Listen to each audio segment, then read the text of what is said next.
Syria rebels హస్తగతమైంది. అప్పటి ఆఫ్ఘనిస్తాన్ అధ్యక్షుడు మహమ్మద్ అష్రఫ్ ఘనీ, శ్రీలంక అధినేత గొటబాయ రాజపక్స, బంగ్లాదేశ్ ప్రధాని షేక్ హసీనా మాదిరిగా ఆదివారం సిరియా అధ్యక్షుడు బషర్ అల్ అసద్ దేశాన్ని వీడారు.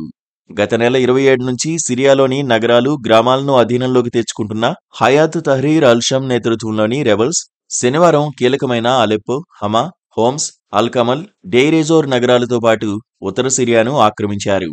శనివారం రాత్రి డమాస్కస్ నకు 10 కిలోమీటర్ల దూరం వరకు చేరుకున్న రెబల్స్ ఆదివారం ఉదయం రాజధాని నగరాన్ని పూర్తి స్థాయిలో అధీనంలోకి తెచ్చుకున్నారు. దీంతో ప్రజలు సంబురాలు జరుపుకోగా సిరియా అధ్యక్షుడు బషర్ అల్ అసద్ దేశాన్ని వీడారు. అసద్ కుటుంబంతో సహా రష్యాకు చేరినట్లు అక్కడి మీడియా వర్గాలు వెల్లడించాయి. ఇక రెబల్స్ తమ విజయాన్ని ప్రకటించారు. అసద్ నిష్క్రమణతో మెజారిటీ ప్రజలు సంబరాలు చేసుకుంటున్నారు. అదే సమయంలో సిరియా భవిష్యత్తుపైన ఆందోళనలు వ్యక్తమవుతున్నాయి.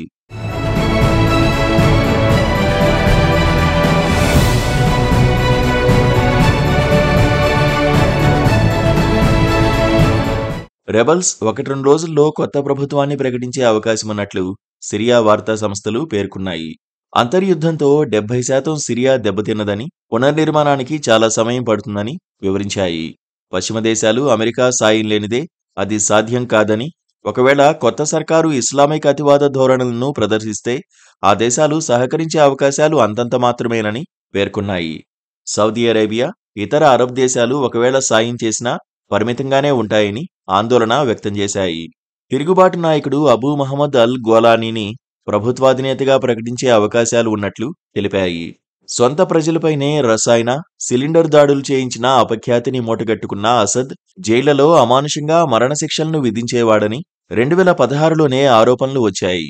అసద్ అణచివేత విధానాలతో విసిగిపోయిన ఓ 14 ఏళ్ల బాలిక దక్షిణ సిరియాలోని దారా అనే ఊళ్ళో గోడపై డాక్టర్ ఇక నీ వంతు అనే అర్థం వచ్చేలా గ్రాఫిటీ చిత్రాలు వేసింది.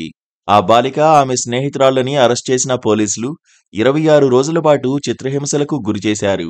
దీంతో దారాలో మొదలైన ప్రజా తిరుగుబాటు 2011 మార్చి 15 నాటికి దేశవ్యాప్తంగా అంతర్యుద్ధానికి దారితీసి అసద్ పతనానికి కారణమైంది.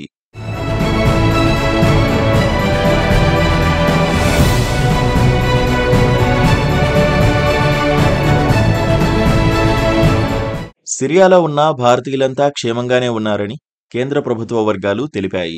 డమాస్కస్లోని భారత రాయబార కార్యాలయం యథావిధిగా పనిచేస్తోందని పేర్కొన్నాయి. సిరియాలో ఉన్న భారతీయులతో ఎంబసీ అధికారులు సంప్రదింపులు జరుపుతున్నారని తెలిపాయి. అధికారిక లెక్కల ప్రకారం సిరియాలో 90 మంది భారతీయులు ఉన్నారు.